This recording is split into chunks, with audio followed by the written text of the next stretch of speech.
The Sports Source is brought to you by Fast Frame, with exciting Vol sports prints now available. This is The Sports Source, presented by Bill Hotz and Associates, and by Renewal by Andersen, with your host, John Pennington. Good Sunday morning and welcome into The Sports Source. It's always something happening with the University of Tennessee. It's funny. There's always some story here that isn't happening anywhere else in America. It's the best place in the world to have launched a show like The Sports Source, presented by Renewal by Andersen, and for a good fan base like you guys. We appreciate you being with us. We're going to try and give you some perspective, cover some different angles, a lot of different angles on the information dump that Tennessee put out this week of the texts and emails from the Curry demise. We'll also talk about the football program, spring practice, some good news. That's right, some positives to talk about. And then at the end of the show, we'll also get into a little bit of basketball. So tons to get into. Let's start. First segment brought to you by Renewal by Andersen. Slam dunk savings on windows throughout the month of March. That means you better get over there this week. Buy one window, get one 30% off, plus upgrade to their TrueScene screens for free when you do it. And it's all with no money down and no interest payments for a full year. You see, rbaknoxville.com is the website to check out. You see the phone number right there. Folks, these are the best windows and doors in the United States of America. They are fantastic. Check out their showroom in Bearden. You'll be blown away. Go to their website to learn more. Renewal by Andersen. We thank them for bringing you a special show like today.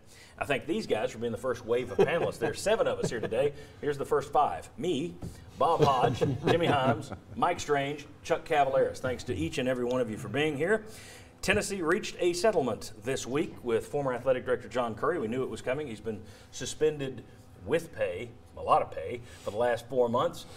A lot of folks were hoping, for Tennessee's sake, that they would be able to say, you're fired with cause, you get nothing. And of course, Curry was hoping he'd get the full $5 million. Turns out he gets $2.5 million. Your thoughts on the settlement and the fact that this chapter is over, but also a lot of information leaked out this week. It's not, I don't think we got a full picture, but we got a partial picture of everything that went on during that search. Do we think that most schools put a hush clause in there? Here's your money, now hush. Tennessee's not been great with contracts in the past. So, 1, your thoughts on the settlement. 2, do you think we'll ever hear John Curry's side to any of this stuff? I'm not surprised at the settlement. I thought that the next thing we heard out of that situation would be a settlement. It wasn't going to be a firing. And the numbers, I'm pretty much on par with what you thought, because the total buyout for him would be $5.1 million. They settled for $2.5, so they split the difference. And part of it was so that they wouldn't have to pay attorney fees a ton of money while they're trying to settle this deal. So I'm not surprised at that.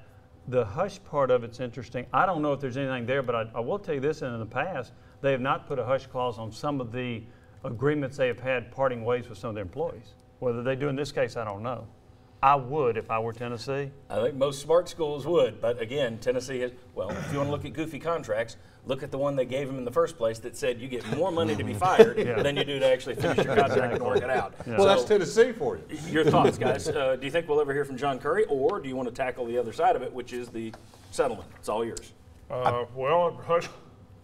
Didn't Stormy Daniels sign a hush clause? And she's on 60 Minutes tonight. That's about the only kind of scandal you haven't had over there. So we may hear more about it. From it anyway. Yeah, and after the whole Title IX thing, the last thing you needed was another long, drawn-out court deal, going back and forth. So, I mean, and I don't know how much left there is to say, whether there's a hush thing or not. We've seen a lot of we've seen a lot of the text, but Curry's coming out of this smelling like a rose. I mean, when you look at how he totally botched the hiring search, he's getting $2.5 million to walk away. I don't think I'd say much at all. I don't think he smells very much like a rose, but I also don't think you probably would need a hush clause, because Curry, this is his profession. This is what he does. And if he wants to work someplace else, I think it would behoove him to probably just walk off and to stay mostly quiet about this, unless Tennessee in some way continues to try to besmirch him. As far as the money's concerned, I think that's fair. I have a friend who's very upset that he got anything. He was fired with cause. No, he wasn't fired with cause. Exactly, that's what I told him. Yeah. I said, okay. Once again, I'm saying a friend of mine said that, and I thought it was a pretty fair split it down the middle. And plus, didn't he get a glowing recommendation from Beverly Davenport? He got a nice letter. I'm This going to is be all yeah. amicable. Which to me, that makes it also. Clearly.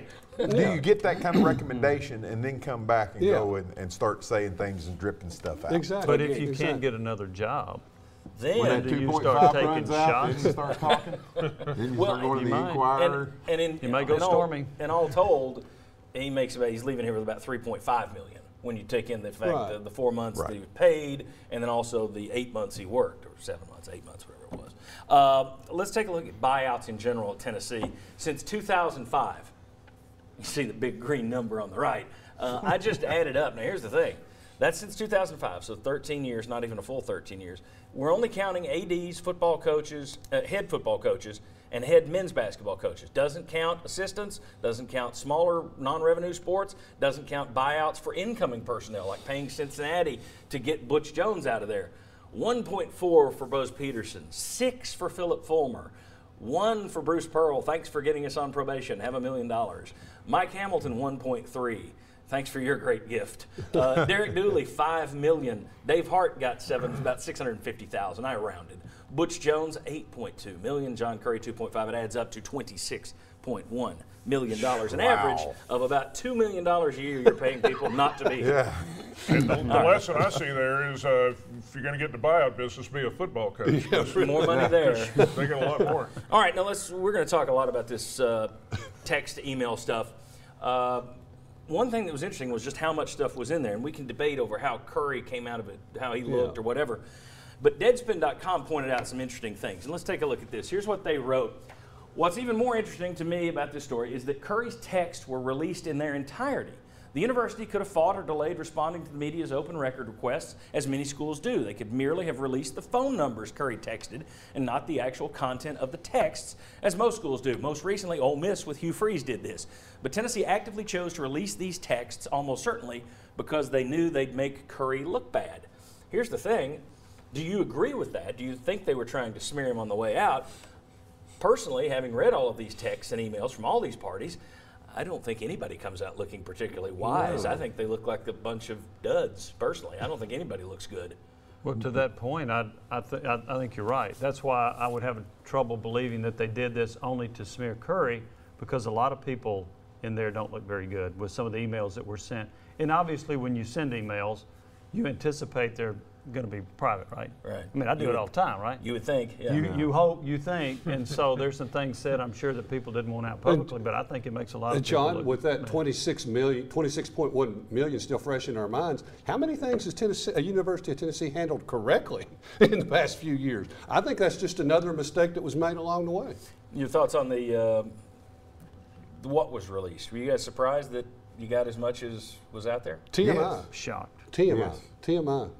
You know. A lot of information. We'll dive into it. There are two things that really ticked people off. Well, there were two that really ticked people off. Wacko and the PR hire, or give me some PR help. Are those as bad as they looked? We'll discuss, and we got a lot more to come. It's going to be a full packed show. Come on back on the Sports Source.